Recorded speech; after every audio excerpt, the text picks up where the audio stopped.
Good morning friends. So ఈరోజు ప్రతి మనిషి యొక్క సమస్య డబ్బు సంపాదించడం. అవునంటారా కాదంటారా? ప్రతి మనిషి యొక్క సమస్య ఏంటంటే డబ్బు సంపాదించడం. మరి ఈ డబ్బు సంపాదించడానికి చాలామంది చాలా రకాల వ్యయ ప్రయాసాలు వాడడం జరుగుతూ ఉంది. సో కొంతమంది డబ్బు సంపాదించడానికి వాళ్ళ దగ్గర ఉన్న డబ్బును కొంత డబ్బును పెట్టుబడి పెడుతున్నారు. ఆ పెట్టుబడిలో కొంతమందికి మాత్రమే లాభాలు వస్తున్నాయి, కొంతమందికి రావట్లేదు.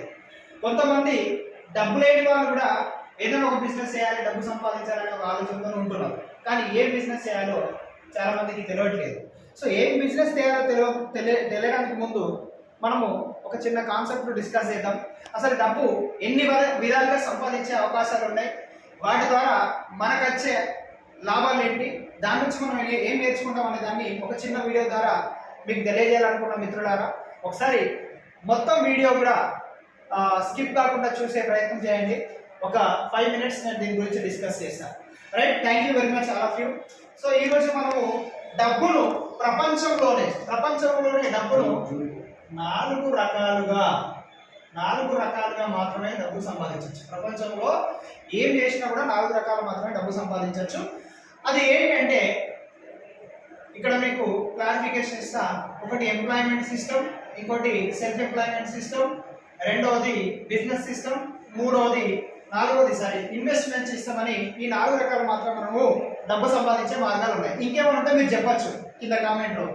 సో రైట్, ఇక్కడ చూసినట్టయితే ఎంప్లాయ్ అండ్ సెల్ఫ్ ఎంప్లాయ్ మన భారతదేశంలో తీసుకున్న, ప్రపంచం మొత్తంలో తీసుకున్నది మనకు 90% ఆఫ్ ది పీపుల్, ప్రజలందరూ కూడా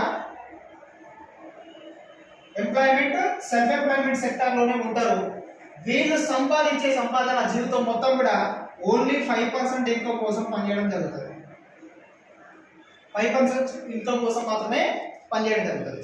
సో వేరే ఇక్కడ మనం చూసుకున్నట్టయితే బిజినెస్ ఓనర్, ఇన్వెస్టర్ కనుక తీసుకున్నట్టయితే వీళ్ళు ప్రపంచంలో లేదా మన భారతదేశంలో తీసుకున్న, ప్రపంచం గురించి మనకెందుకు, ఓకే, భారతదేశంలో కనుక తీసుకున్నట్టయితే బిజినెస్ చేసే వాళ్ళు, ఇన్వెస్ట్ చేసే వాళ్ళు ఓన్లీ 5% మెంబర్సే ఉంటారు. ఇక్కడ వీళ్ళ దగ్గర మాత్రం 95% ఇన్కమ్ అనేది ఉంటుంది. సో వాళ్ళ దగ్గర ఇన్కమ్ ఉంటుంది ఎంత మిత్రులారా? 95% ఇన్కమ్ ఉంటుంది. మరి ఒకసారి మీరు చెక్ చేసుకొని, నేను ఆల్రెడీ చెక్ చేసుకున్నా కాబట్టి దీని మీద స్టడీ చేశాను. మరి మీరు చెక్ చేసుకొని ఈ 4 ఎక్కడ మీరు ఉన్నారు, ఈ 4 ఎక్కడ మీరు ఉన్నారో, మీ సంపాదన ఏ విధంగా ఉందో ఒకసారి చెక్ చేసుకునే ప్రయత్నం చేయండి. రైట్, ఇక్కడ ఎంప్లాయ్మెంట్ సిస్టంలో తీసుకున్నట్టయితే మనకు 2 రకాల ఎంప్లాయ్మెంట్స్ ఉంటాయి. అదొకటి ఏంటి అంటే గవర్నమెంట్ ఎంప్లాయీస్ అంటాం, రెండవది అది కాదు అంటే ఇది కాకుంటే అదే అర్థం ఏంటి అంటే ప్రైవేట్ ఎంప్లాయ్మెంట్ సిస్టమ్. ఒక 100 మంది ప్రజలు కనుక మనం తీసుకున్నట్టయితే ఒక 10 మందికి మాత్రమే గవర్నమెంట్ జాబ్ ఉంటుంది. వాళ్ళు సెక్యూరిటీ అని ఫీల్ అవుతారు. Security of course as per మన దగ్గర ఉన్న అవకాశాల ప్రకారం వాళ్ళు సెక్యూరిటీలో ఉంటారు. కానీ ఇంకొక ఎవరైతే 100లో 10 మంది ఇక్కడ ఆల్రెడీ ఇంకా 90 మంది ఏం చేస్తారంటే ఇక్కడ మనము ప్రైవేట్ సెక్టార్లోనే జాబ్ ఒకదాన్ని చూసుకుందాం అనుకుంటారు. మరి అందరికీ ప్రైవేట్ సెక్టార్లో జాబ్ వస్తాయా అంటే అది లేదు. సో ఇక్కడ ఏమైతే సార్ అంటే కొంతమంది జాబ్ చేసుకుంటారు, మిగతా మంది ఏం చేస్తారు, దాదాపు ఒక 20% పీపుల్ ఏం చేస్తారు సార్ అంటే జాబ్ చేసుకుంటారు ప్రైవేట్లో. మిగతా ఎవరైతే 90లో 70 ఉన్నారో మిగతా అంత పర్సన్స్ కూడా ఏదైనా ఒక సెల్ఫ్ ఎంప్లాయ్మెంట్లో ఉండడం అనేది జరుగుతుంది. ఆ సెల్ఫ్ ఎంప్లాయ్మెంట్ ఏదైనా ఉంటుంది అంటే ఒక షాప్లోనో, లేకుంటే ఒక ఫ్రూట్ షాప్లోనో, ఒక బట్టల షాప్లోనో, ఒక ఇస్త్రీ కొట్టులోనో, ఒక ఆర్ఎంపీ డాక్టర్ గానో, లేకుంటే వేరే ఏదో ఒక దానిలాగా మన వాళ్ళు ఉండడం అనేది జరుగుతుంది. లేదా ఒక ఫార్మర్ లాగానో, ఒక కూలీ లాగానో ఉండే ప్రయత్నాలు అయితే చేస్తారు. సో ఓవరాల్గా తీసుకున్నట్టయితే ఈ ఎంప్లాయీ సెల్ఫ్ ఎంప్లాయ్మెంట్ ఎవరైతే ఈ సిస్టంలో ఉన్నారో ఈ 95% ఆఫ్ ది పీపుల్ ఇక్కడ ఇదే ఉంటుంది. వీళ్ళు జీవితాంతం సంపాదించేది 5% ఇన్కమ్ మాత్రమే వాళ్ళు చేయడం అనేది జరుగుతుంది. సో ఒక్కసారి మీరు థింక్ చేయండి, ఇక్కడ ఎంప్లాయ్ అన్నాడు ఓ 4 రోజులు పనికి పోకపోతే డబ్బులు వస్తాయా? మనీ వస్తాయా? మనం ఇక్కడ రాద్దాం మనీ చూద్దాం. ఈయన 4 రోజులు ఎంప్లాయ్మెంట్కి పోలేదు, ఆయన జాబ్ పోలేదు, డబ్బులు వస్తాయా అంటే రావు సార్. ఇక్కడ సెల్ఫ్ ఎంప్లాయ్ ఉన్నాడు, ఒక కూలి చేసే వ్యక్తి కూలికి పోలేదు, డబ్బులు వస్తాయా? రావు సార్.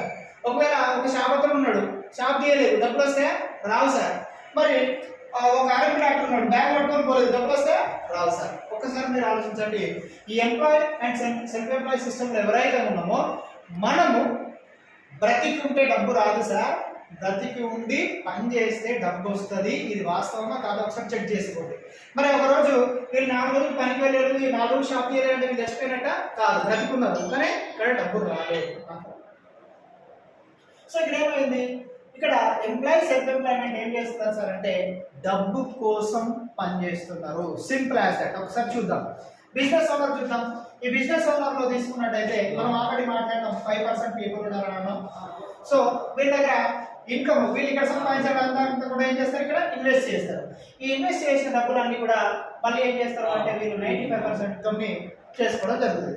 మరి బిజినెస్ అంటే ఒకసారి చూడండి. ఒక బిజినెస్ ఓనర్ ఉన్నాడు, ఒక బ్యాంక్ ఇల్లు కట్టిండు. సో ఈ ఇల్లు కట్టి ఈయన ఒక రూమ్ లో, ఒక ఇంట్లో, ఒక పోర్షన్ లో ఈయన ఉంటే మిగతా అన్ని కూడా రెంట్కి ఇస్తారు. రెంట్కి ఇస్తే ఏమవుతుంది, రెంట్ నుండి ఈయనకు డబ్బులు వస్తాయి. సో ఈయన పని చేసిన డబ్బులు వస్తాయి, పని చేయకుండా డబ్బులు వస్తాయి, చచ్చిపోయిన డబ్బులు వస్తాయి, ఏం చేసిన డబ్బులు వస్తూనే ఉంటాయి. కానీ ఎంప్లాయ్మెంట్ లో కానీ సెల్ఫ్ ఎంప్లాయ్మెంట్ లో కానీ వీళ్ళు లేకపోతే డబ్బులు వస్తాయా, రావు. ఇక్కడ ఈయన పని చేసినా పని చేయకపోయినా, ఏం చేసినా బ్రతుకున్నా లేకపోయినా ఈ ఒక ఎసెట్ క్రియేట్ చేసిన బట్టి డబ్బు అనేది వస్తుంది. ఇక్కడ మనం అర్థం చేసుకోవాల్సింది ఏంటి అంటే ఇక్కడ బిజినెస్ లో డబ్బు ఉంది, బిజినెస్ లోనే అనంతమైన డబ్బు ఉంది అని మనకు అర్థం కావాలి. మరి ఇక్కడ చూడండి. సో ఈ బిజినెస్ మనము మరి ఎవరైతే ఎంప్లాయ్మెంట్ ఉన్నారో, సెల్ఫ్ ఎంప్లాయ్మెంట్ ఉన్నారో, దీనికంటే బిఫోర్ దిస్, దీనికంటే ముందు ఒకసారి సార్ మీకు ఇంకో క్లారిఫికేషన్ ఇస్తా. ఒక ఎంప్లాయ్మెంట్ కానీ ఒక సెల్ఫ్ ఎంప్లాయ్మెంట్ కానీ ఒక రోజు పనికి పోలేదంటే దాని అర్థం ఏంటో తెలుసా? తెలియదు. ఏంటి సార్ అంటే ఒక రోజు ఒక ఎంప్లాయీ కనుక పనికి పోలేదు అంటే దాని అర్థము ఆయనకున్న 8 గంటల టైంను ఆ రోజు అమ్మలే. ఆ రోజు ఆ జాబ్లో 8 గంటల టైం అమ్మాలి ఆ జాబ్, కానీ అమ్మలేదు కాబట్టి అతనికి డబ్బు రాలేదు. అది గుర్తుపెట్టుకోండి. ఈయన షాప్లో ఆయన టైం అక్కడ వెచ్చించలేదు కాబట్టి డబ్బు రాలేదు. అంటే మనము టైమును అమ్మితేనే మనకు డబ్బు వస్తుంది. మనం ఎంతవరకు అమ్ముతాం సార్? మనము ఒక 60 సంవత్సరాల వయసు వరకు మాత్రమే మన టైంని మనం అమ్మగలుగుతాం. మన టైంని మనం అమ్మగలుగుతాం.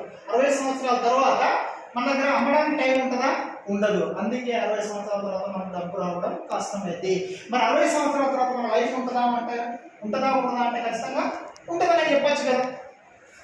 మరి ఆ తర్వాత మన లైఫ్కి ఎట్లా లీడ్ చేస్తాం? సో దాన్ని బట్టి మనకు డబ్బు అనేది అవసరం ఉంటుంది. సో అందుకోసమే నేనేమంటున్నా అంటే జాబ్ తప్పు కాదు, జాబ్ చేయడం తప్పు కాదు. మీరు ఏదైనా జాబ్ చేయండి, అది మీ ప్లాన్ ఏ ఇన్కమ్ అంటారు. దాంతో పాటు మీకు ఏదైనా అవకాశం దొరికితే రెండవది చేయండి, ప్లాన్ బి చేయండి. అదే బిజినెస్ చేయండి. ఎంప్లాయీ సిస్టంలో ఉన్న బిజినెస్ చేయండి, సెల్ఫ్ ఎంప్లాయీ సిస్టంలో ఉన్న ఇంకొక అవకాశాన్ని క్రియేట్ చేసుకోండి, బిజినెస్ చేయండి. మరి ఈ బిజినెస్ చేయాలి అంటే పెట్టుబడి కావాలి. అవునంటారా కాదంటారా? పెట్టుబడి కావాలి. మరి పెట్టుబడి మన దగ్గర లేదు. ఎలా చేయాలని ఆలోచించడం చాలా మంది ఉంటారు. ఎలా చేయాలని ఆలోచించే చాలా మంది ఉంటారు. ఆ ఎలా చేయాలో మనము పెట్టుబడి లేకుండా చేసే బిజినెస్ ఏంటి అనే దాని గురించి, జీరో ఇన్వెస్ట్మెంట్తో స్టార్ట్ చేసే బిజినెస్ ఏంటి దాని గురించి మనం ఎక్స్ప్లెయిన్ చేస్తాం. దాని గురించి మీకు అవకాశాన్ని క్రియేట్ చేస్తాము. జీరో ఇన్వెస్ట్మెంట్తో కూడా అత్యధికంగా బిజినెస్ స్టార్ట్ చేసి డబ్బులు సంపాదించుకునే అవకాశాలు మన దగ్గర ఉన్నాయి. మీకు ఎవరికైనా కావాలనుకుంటే నన్ను కాంటాక్ట్ కావచ్చు. నా పేరు అశోక్ అండి, మాది మంతని. నా contact number 9177112894. Thank you very much. దానికంటే బిఫోర్ దట్ దీంతో పాటు ఇంకోటి ఏమంటున్నా అంటే మీకు ఎందుకు డబ్బులు రావు జీవితం మొత్తంలో పనిచేసిన అంటే సార్ ఇక్కడ క్లియర్ చేద్దాము. ఏంటంటే ఒక చెరువు ఉంది అనుకోండి, 2 చెరువులు ఉన్నాయి అనుకున్నా. ఎగ్జాంపుల్, ఒక చెరువులో 5 చేపలు ఉన్నాయి, 5 ఫిషెస్ ఉన్నాయి. 100 మంది పట్టుకోవడానికి వెళ్తున్నారు.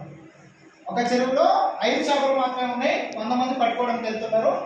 ఎంతమందికి దొరుకుతాయి 5 చేపలు 100 మందిని అంటే మీరు ఆలోచించవచ్చు. ఎవరికి టాలెంట్ ఉంటే వారికి దొరుకుతాయి. అంటే ఒకరికి 5 దొరకచ్చు, లేదా 5కి 5 దొరుకుతాయి అనుకున్నాం. మరి ఇక్కడ 95 మంది ఏం చేస్తున్నారు సార్ అంటే ఆ చెరువులో ఇంకేమో ఉన్నాయి అని చెప్తున్నారు. ఇది దీనిలాగా ఉంది, ఏదో వస్తుంది టైం అంతా వేస్ట్ చేసుకుంటున్నాం. నేనేమంటున్నా అంటే రెండో చెరువులో ఒక రండి. ఇక్కడ 100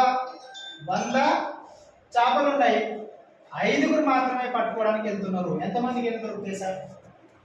ఎంతమందికి ఏం దొరుకుతాయి అంటే ఇక్కడ 5గురు ఉన్నారు, 100 చేపలు ఉన్నాయి, పట్టుకున్నంత దొరుకుతాయి సార్. ఇలాంటి అవకాశం మీకు కావాలి, జీరో ఇన్వెస్ట్మెంట్తోనే కావాలంటే మమ్మల్ని కాంటాక్ట్ కావచ్చు. Thank you very much. All the best for your bright future.